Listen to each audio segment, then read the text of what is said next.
Bom, professor, o senhor é mestre e doutor em linguística pela Unicamp. Trabalhou em diversas universidades Sim. aí pelo Brasil, voltou para casa, voltou para a Uhum. Unicamp e agora trabalha ali no Instituto da Linguagem, né, Sim. da Unicamp. Minha primeira pergunta é: as pessoas sabem o que é o trabalho de um linguista especificamente? Ou as pessoas confundem muito com a gramática em si? É normal confundir. A gente tem feito, inclusive, um esforço na graduação em Linguística, porque nós temos uma graduação em Linguística, no sentido de ampliar o conhecimento da comunidade sobre o trabalho do linguista, que é um profissional que pode atuar em diversas áreas, inclusive dos ramos empresariais. Então, em geral, se associa com língua e muitas vezes, ou se pensa que a gente sabe falar 500 línguas, ou, de fato, se confunde com o trabalho do que é conhecido como o trabalho dos gramáticos da tradição clássica, né? Tem até uma coisa assim que aquela coisa do senso comum que parece que o gramático ele está sempre preocupado com a regra da língua. Então, olha, a língua funciona assim, olha, tem essa regrinha aqui, tem essa exceção, tem isso aqui. E o linguista estuda a língua num âmbito um pouco mais social. Então, enquanto tem seres humanos vivos falando a língua, ela está em constante transformação. Sim. É essa mais ou menos a diferença mesmo? O que ocorre é que o que normalmente se chama de gramático e, por tabela, de gramática, tem uma origem na tradição clássica grega. E os herdeiros dessa tradição trabalham a partir de um ponto de vista que é o da correção da linguagem. Correção da Da linguagem. correção. E essa postura, há um linguista muito famoso, John Lyons, chamou de o grande erro dos clássicos. Porque a gramática clássica é dessa maneira porque ela nasceu em certas circunstâncias em Alexandria. Ela nasceu num período em que o grego de Alexandria, que era uma língua de estrangeiros, estava mudando muito, e da percepção dos sábios que acorriam para Alexandria, de que a língua dos grandes poetas, dos grandes filósofos, estava se perdendo. Ok. Então, a gramática, quando surge, ela surge pedagógica, ela surge com esta função pedagógica, e ela surge normativa, no sentido de segurar as mudanças que estavam em curso. Então, é muito interessante que é uma concepção que surge, de certa maneira, em decorrência das mudanças que toda língua sofre, na verdade. A língua, no seu curso da história, e os bons gramáticos sabem disso, ela vai se transformando. Até aquilo que a gente entende como certo, ou até aquilo que a gramática entende como certo, é também produto da história. Se a gente tomar o padrão de língua do século XVII, XVIII, hoje, você cometeria erros. Por quê? Porque no século XIX, no caso do português, aquilo que se concebia como certo e como errado mudou. É um processo que eu particularmente estudo bastante. É um pouco disso que eu estava falando, como existem seres humanos vivos falando essa língua, então essa língua também ela é viva, ela vai se alterando. Exato, exato. Agora, o que ocorre é que a linguística surge no século XIX como ciência. Porque o problema da concepção clássica é olhar para um objeto e excluir uma parte dele. Então, o que é errado não se estuda. Só que, por exemplo, há línguas que não têm escrita, a língua muda no tempo. Como é que eu vou conseguir entender esses processos se eu separo uma parte do meu objeto? Eu estava vendo um programa seu com um microbiologista, e ele Sim. estava falando do papel das bactérias no solo. No Você solo. imagina, e você dizia para ele assim, pois é, bactéria, a gente sempre achou que é uma coisa horrível e tal. Se um microbiologista diz, eu não vou estudar bactéria porque é muito feio. Eu estou parodiando aqui o linguista Claro. Círio Pocente que faz essa metáfora. Não vou estudar bactéria porque é feio. Ora, eu vou deixar de entender uma parte importante do mundo vivo. Então, para o linguista, o objeto estar junto com as pessoas.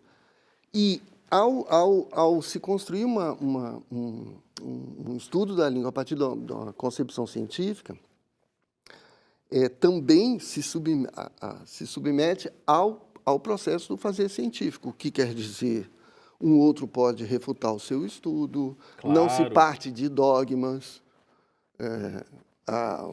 é preciso formular teorias de explicação e assim por diante. E nessa linha do que a gente está conversando, falando sobre língua portuguesa falada no Brasil, a gente mora num país que tem uma região geográfica muito grande e tem uma diversidade cultural muito grande, né? Nas diferentes regiões que a gente tem no Brasil, existem culturas muito diferentes que daria quase para se dividir o Brasil em países diferentes. Então, manter uma língua que seja única para toda essa extensão territorial e cultural, seria muito complicado também, né? Por isso que a gente tem essa variação tão grande da língua portuguesa nos mais diferentes cantos do país. Pois é, mas veja que a variação ela nem decorre muito do tamanho do espaço. Se você pegar Portugal, que é um país com uma extensão geográfica muito pequena, você vai encontrar divisões dialetais muito grandes. Lá também. Muito grandes.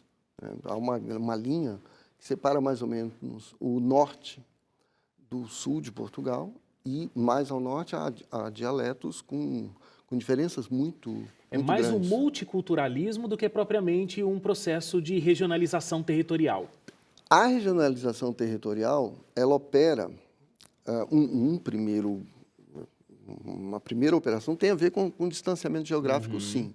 Às vezes o relevo, no que se apartam populações que falam a mesma língua, muito provavelmente, pela dinâmica interna da própria língua, é provável que um processo se implemente aqui e não aqui. Esse é o primeiro fato. O segundo fato é que cada comunidade dessa vai desenvolver identidades culturais diferentes, valores diferentes. E, no limite, mesmo que essas comunidades até tenham intercâmbio, se elas desenvolvem sentimentos de identidades próprias, muito próprios, muito fortes e baseados na negação do outro, por exemplo, muito provavelmente não vão convergir linguisticamente. Agora, a ciência da linguagem, que então surge no século XIX, histórica, ela surge como linguística histórica, interessada em questões muito interessantes, por exemplo, o parentesco entre as línguas, foi a primeira grande questão. Se descobre que a boa parte das línguas europeias e línguas asiáticas teriam provindo de uma mesma língua. Isso foi uma descoberta absolutamente fantástica. E daí se foi para a questão de, mas como é que as línguas mudam e qual é o processo e quais são os mecanismos por meio dos quais? E eu vou dizer para você, está aí um dos grandes mistérios do funcionamento da linguagem. Ou seja, entender exatamente quais são os mecanismos por meio dos quais as línguas vão passando de um estado para outro. O que se sabe é que toda língua varia e muda no tempo. Às vezes mais intensamente, às vezes menos intensamente. Isso que a gente vê hoje, fenômeno da proliferação tão grande do uso da internet, das redes sociais, onde a gente tem uma linguagem diferente, tudo escrito muito abreviado. Então, pegando essa história de que algumas pessoas podem pensar que houve uma diminuição de qualidade da língua, se a gente está se distanciando muito dos grandes autores, grandes poetas, né, que a gente tem na história. A gente tem o vós-me-sê, depois a gente tem o você e hoje a gente tem o VC, né, na internet. Isso é perda de qualidade da língua? Ou isso é transformação da língua? Ou isso é uma língua que corre paralelo à língua portuguesa, a qual a gente conhece? Como é que o senhor classificaria isso que a gente conversa no WhatsApp? Veja, você está se referindo a uma certa prática de escrita. Tá? Então, veja, se a gente deixar de lado as práticas de fala da internet, os blogs, etc., vamos pegar as práticas de escrita da internet. Essa questão volta, e volta por quê? Porque o funcionamento da língua escrita está muito ligado ao mundo erudito. E, obviamente, os países que têm tradição de escrita também têm uma preocupação muito grande com a cultura escrita. Daí a noção de qualidade. Né? Então, ela cabe nesse lugar porque eu estou pensando nas práticas sociais letradas e, obviamente, gostaria que essas práticas letradas refletissem os altos ideais de erudição. Isso desde sempre no mundo ocidental. Então, a pergunta é, a internet está danando a língua? Eu gosto sempre de dizer o seguinte, de tempos em tempos, aparece um vilão. Então, uma época foi a televisão em geral. A televisão vai acabar com a linguagem escrita, com os livros. Com a linguagem escrita, por exemplo. Eu lembro, nos anos 80, havia um vaticínio, assim, muita oralização, e isso num país como o nosso é complicado, porque é um país ainda com índices de analfabetismo altos e um grau de letramento muito grande na população em geral. Eu tenho um dado do IBGE aqui, que o Brasil tem 12,9 milhões de analfabetos. Isso analfabetos, a gente não está falando dos analfabetos funcionais. Funcionais, exatamente. Eu comentava vindo para cá com o Guilherme. No começo do século XIX, quando o Brasil ficou independente, a população alfabetizada era 1% da população. No começo do século XX, eram 29%. Quando a gente está na época da proclamação da República, 30% da população era alfabetizada. Então, a gente tem um problema muito grande, porque boa parte da cultura letrada passa pela escrita. Porque a cultura letrada não precisa passar necessariamente pela escrita. E há um mundo, um universo cultural da civilização que está aí. Então, é muito sério esse problema. Então, no caso da internet, eu gosto sempre, primeiro, de olhar numa perspectiva, não sei se eu estou me alongando, numa perspectiva oposta. A internet fez uma coisa fantástica, que foi trazer as pessoas para o domínio da escrita. E, em geral, isso não é levado em consideração. Escrita e leitura, né? Novamente. Escrita, eu estou falando no sentido amplo, tanto produção quanto leitura. E aí, de uma hora para outra, a gente passou a assistir pessoas que normalmente não estariam no universo letrado, pelas suas profissões, pela sua trajetória de vida, de alguma maneira tendo que lidar com sites escritos, tendo que produzir mensagens escritas e assim por diante. Então, nesse sentido, para quem está interessado na promoção da cultura letrada, a internet é absolutamente fantástica. Então, a gente não tem por que ficar colocando como refrão. Quando se olha com lupa o que ocorre, é perfeitamente natural, em primeiro lugar. Por exemplo, a abreviatura. A abreviatura foi inventada no Império Romano. Acontece há muito tempo. Por exemplo, a língua escrita, manuscrita, até o século XIX, usava e abusava de abreviaturas. Se você vai editar um texto manuscrito, um documento antigo, você tem que ficar muito atento, porque são muitas.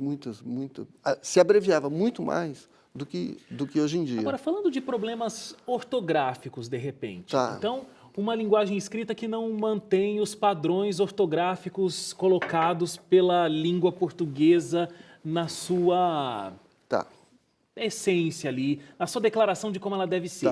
Realmente, a língua portuguesa é tão complicada assim, é tão difícil a gente conseguir ter todo o instrumental para conseguir se comunicar de forma correta gramaticalmente, ortograficamente, como se coloca, a língua portuguesa é a segunda língua mais difícil. É tão difícil mesmo ter o domínio da nossa língua? Por que a gente tem tanta dificuldade com a língua escrita? Primeiro, o nosso sistema ortográfico, ele é até bastante razoável, ele não é um sistema difícil. Tão complexo assim? Não é, já foi muito mais. Agora, é interessante lembrar que, primeiro, nós brasileiros, os portugueses também, a gente tem, eu gosto de usar a palavra, a gente tem um pouco de obsessão, para não usar a palavra tara, a gente tem um pouco de obsessão com a forma correta das palavras. E isso tem a ver com o fato de que na sociedade brasileira a gente se exclui muito fortemente pela língua e a alfabetização sempre representou um corte social. Então, o que a gente tem é um problema de alfabetização Claro. sério. Assim como em outras áreas, a Então, educação esse é é um um ponto. problema. No caso da ortografia, não me parece que seja o problema maior. No caso do emprego da norma, ou seja, desse conjunto de formas por onde circula o saber erudito, o nosso problema no Brasil é que a língua no Brasil mudou. Então, a língua considerada boa, normativa, ela muda no século XIX, enquanto o nosso português, nos seus vários dialetos no Brasil, já vinha se distanciando do português de Portugal. Então, a gente tem uma espécie, o termo técnico é diglossia, tá? É uma espécie de bilinguismo dentro da própria língua. Que é a norma culta e a norma Esta popular, norma, né? e ela mas veja, o rótulo popular é complicado. Quando eu falo dessa norma, eu estou falando da minha e da sua também. O que a gente está conversando aqui agora. Exatamente. Quer dizer, aqui é bastante pervasivo. Se eu baixar um pouquinho para o meu português, talvez as pessoas não confiassem muito em mim. Então, eu preciso dar uma caprichada. Claro. Mas isso implica monitoramento. Quando a gente fala essas coisas, eu não estou pregando a abolição disso. Claro, Quer dizer, forma alguma. isso é um fato social. Quer dizer, para nós linguistas, importante é explicar os próprios sentimentos que a gente tem em relação à língua padrão. Uhum. Então, as crenças, os valores das pessoas. Para a gente, tudo isso é objeto de estudo. O que a sociedade vai fazer com isso é uma decisão da sociedade. Agora, do ponto de vista pedagógico, e aí eu falo assim para professores, é melhor você reconhecer a distância e operar pedagogicamente sobre essa distância. Porque o acesso a essas formas é muito importante para a maioria da população brasileira que não tem acesso a elas, porque, nesse sentido, a língua é uma chave que dá voz para as pessoas. A língua padrão. A língua padrão. E aí veio o professor de língua portuguesa, falando agora, né? O senhor também é formado em letras, né, Sim, na graduação. Sim. Aí veio esse lado aqui à tona, mas muito interessante. Professor, queria agradecer muito a sua presença, a sua participação. Muito obrigado mesmo. Eu que agradeço a oportunidade.